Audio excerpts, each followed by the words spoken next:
Welcome कर गोटे fresh blog को। तो देखिए प्याज टमाटर आउ कंचा लंका पाखर रही जाइए काटी नवा। तो रेसिपीटा कौन हो आपण मैंने जानी तो नहीं थे, तो चलतु देखूँ।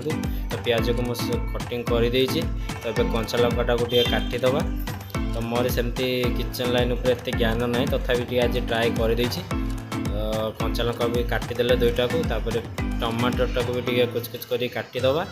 सब काटी गोटा सारा गोटे ताटिया को नहीं जावा। गोटे ताटिया को नहीं सारा चलतु जावा या मसला मसला पका पकी करवा। तो एबे प्रथम तो पकईदे आम टे स्वाद अनुसार लुण, तापर गोटे हलदी आईसिया न लगे टे जीरा गुंड, तापर टे लंका गुंड। तो लंका गुंड पकई सारापर अंडाटा को फटई नवा। सो दुईटा अंडा नवा, दुईटा अंडा को फटई पकईदे। तापर टे जब नहीं जावा पुणी या मिक्स करदे। तो देखिपे ये जे हाई स्पीड मिक्स होची आपण मैंने सेमती करदे। तापर गैसटा को लगेदवा।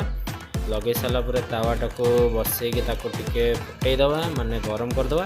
तापर टे मस्टर्ड ऑयल टे नहीं जाए। तापर नहीं सारापर अंडाटा को जो आप फेंटिकी रखिथे आउ टे भलसे गोड़ेकी तापर तावा उपर गरम हो गलापर छाड़देवे आराम से। तापर सरलापर आपटे खेल दे सारापर पूरा फेलईदेवे। फेल दे सारापर साइड साइड टे खसणी टे खड़िका टे मारिदेवे। मारी सारापर भलसे पाल्टे देवे। तो पाल्टिया समय भलसे पाल्टे ना पूरा से छेड़िक एपट सेपट हो।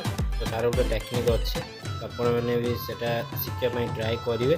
तो तापर किसी समय पर गोटे सेकेंड 2 सेकेंड भितर सीझीज खोली ने। तो ये रेडी होगा आमर आमलेट। तो वीडियो जब भल लगे निहाती लाइक कमेंट शेयर सब्सक्राइब करने को भूलिए। पुणी देखा आउ गोटे नेक्स्ट वीडियो रोचे।